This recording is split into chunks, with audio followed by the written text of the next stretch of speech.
Hello વિદ્યાર્થી મિત્રો, સ્વાગત છે તમારું મારી આ YouTube ચેનલમાં। જેટલા પણ સ્પર્ધાત્મક પરીક્ષાની તૈયારી કરતા હોય એમના માટે આ અગત્યનો વિડિયો છે। આ વિડિયોમાં આપણે ઇતિહાસના કેટલાક મહત્વના પ્રશ્નો વિશે ભણીશું। જો તમે મારી ચેનલમાં નવા હો તો સૌપ્રથમ ચેનલને સબસ્ક્રાઇબ કરી દો। જોઈશું આપણે હવે ઇતિહાસના કેટલાક પ્રશ્નો। એમાં પહેલો, ભારતની પૂર્વ પશ્ચિમ લંબાઈ કેટલા કિલોમીટર છે? ભારત દેશ જે રહ્યો એમાં પૂર્વથી લઈ અને પશ્ચિમ એની લંબાઈ કેટલા કિલોમીટર છે? અહીંયા option A 2933 kilometre, option B 3000 kilometre, option C 3214 kilometre, option D 2938 kilometre. તો આપણો સાચો જવાબ કયો આવશે? પૂર્વ પશ્ચિમ લંબાઈ કેટલી છે આપણા ભારત દેશની? તો 2933 કિલોમીટર। ભારત દેશની પૂર્વ પશ્ચિમ લંબાઈ કેટલી? 2933 કિલોમીટર। આ આપણો જવાબ આવશે। હવે જોઈએ બીજો પ્રશ્ન, ખરોષ્ઠી લિપિ કઈ રીતે લખવામાં આવે છે? જે ખરોષ્ઠી લિપિને કઈ રીતે લખવામાં આવે? A જમણેથી ડાબે, B ડાબેથી જમણે, C ઉપરથી નીચે અને સોરી આગળ C લખાઈ ગયું છે, D આવશે, D નીચેથી ઉપર। તો ખરોષ્ઠી લિપિ જે એ જમણી બાજુથી ચાલુ કરી અને ડાબી બાજુ તરફ જવાનું હોય છે। જમણી બાજુથી ડાબી તરફ આપણે કઈ રીતે લખીએ છીએ? ડાબીથી જમણી। તો ખરોષ્ઠી લિપિ જે એ જમણેથી ડાબી તરફ લખાય છે, એટલે કે એ જવાબ આવશે। જોઈશું હવે ત્રીજો પ્રશ્ન, સૌપ્રથમ અશોકના શિલાલેખની લિપિ કોણે ઉકેલી હતી? અશોકનો જે શિલાલેખ રહ્યો એ ક્યાં આવેલો છે? જૂનાગઢ જિલ્લામાં ગિરનાર પર્વત જેલો ત્યાં આગળ દામોદર કુંડની નજીક, ત્યાં આગળ દામોદર કુંડની નજીક અશોકનો શિલાલેખ આવેલો છે। આ અશોકના શિલાલેખ જેલો એની લિપિ જે એ કોણે ઉકેલી હતી? A Vincent Arthur Smith, B D D Kosambi, C AL Basham અને D જેમ્સ પ્રિન્સેપ। તો આમાંથી કોણે અશોકના શિલાલેખની લિપિ ઉકેલી હતી? તો આપણો સાચો જવાબ આવશે D જેમ્સ પ્રિન્સેપ નામના વ્યક્તિએ અશોકના શિલાલેખની લિપિ ઉકેલી હતી। જોઈશું આપણે પ્રશ્ન 4, ભારતની ઉત્તર દક્ષિણ લંબાઈ કેટલા કિલોમીટર છે? ભારતની ઉત્તરથી લઈને દક્ષિણની લંબાઈ કેટલા કિલોમીટર છે? આપણે પૂર્વ પશ્ચિમની લંબાઈ ભણી ગયા 2933 આવે, એમ ઉત્તર દક્ષિણ લંબાઈ કેટલી આવે? A 3215, B 3214 kilometre, C 3212 kilometre, D 3200 kilometre. તો આપણો સાચો જવાબ થશે 3214 કિલોમીટર। ઉત્તરથી લઈ અને દક્ષિણની લંબાઈ કેટલી? 3214 કિલોમીટર જવાબ આવશે। જોઈશું આપણે આગળ પાંચમો પ્રશ્ન, અષ્ટાધ્યાયી નામનો સૌથી પ્રાચીન અને પ્રથમ વ્યાકરણ ગ્રંથ કોણે લખેલો છે? અષ્ટાધ્યાયી નામનો શું છે? પ્રાચીન વ્યાકરણ ગ્રંથ જે કોણે લખેલો છે? A પાણિનીએ, B અષ્ટાધ્યાયીએ, C નૈઋતુંગે કે D કાલિદાસે? બરોબર, તો આપણો સાચો જવાબ આવશે A પાણિની।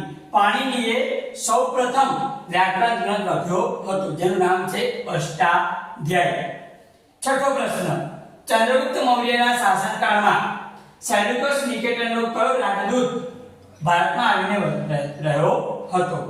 ચંદ્રગુપ્ત મૌર્ય હતો એના શાસનકાળમાં સેલ્યુકસ નિકેટર જે હતો એનો રાજદૂત આવ્યો હતો ભારતમાં, એનો રહ્યો હતો, એનું નામ શું હતું? A Ptolemy, B મેગેસ્થાનીસ, C ફાયન, D ઇચ્છી। તો આપણો જવાબ આવશે B મેગેસ્થાનીસ। શું આવશે? મેગેસ્થાનીસ। જે સેલ્યુકસ નિકેટર હતો એને પોતાનો રાજદૂત મેગેસ્થાનીસને મોકલ્યો હતો। કેમ? કારણ કે ચંદ્રગુપ્ત મૌર્ય જે રહ્યો એના લગ્ન સેલ્યુકસ નિકેટરની દીકરી હેલેના સાથે કરવામાં આવ્યા હતા। હવે આ લગ્ન કેવી રીતે થયા હતા?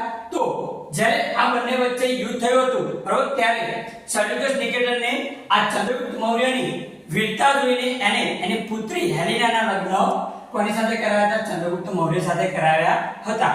જ્યારે લગ્ન થાય એટલે પોતાનો રાજદૂત એના દરબારમાં મોકલવાનો હોય છે, ત્યારે સેલ્યુકસ નિકેટરે પોતાનો રાજદૂત કોના દરબારમાં મોકલ્યો હતો? ચંદ્રગુપ્ત મૌર્યના। એનું રાજદૂતનું નામ શું હતું?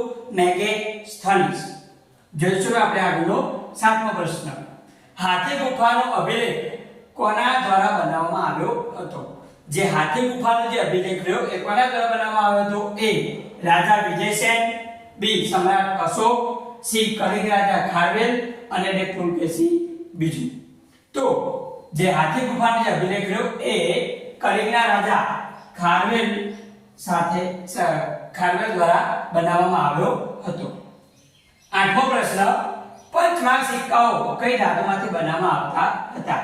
આ જે પંચમાંગ સિક્કા રહ્યા એ ભારતના સૌથી પ્રાચીન સિક્કા ગણવામાં આવે છે, જે ઈસવીસન પૂર્વ 5મી સદીમાં, કઈ સદીમાં?